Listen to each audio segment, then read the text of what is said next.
Magandang gabi sa ating lahat, guys. Ayan na tayo.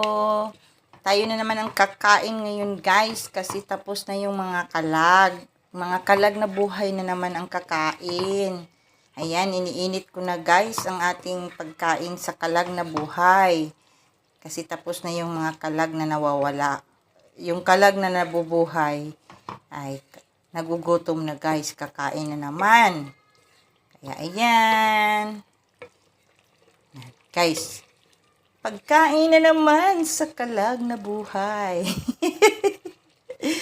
O, diba? Maghigop ng sabaw. Tayo ng konting sabaw, ng mainit na sabaw. Kasi medyo pagod-pagod ang kalag na buhay. Kaya, ayan. Kakain na naman ang nabuhay.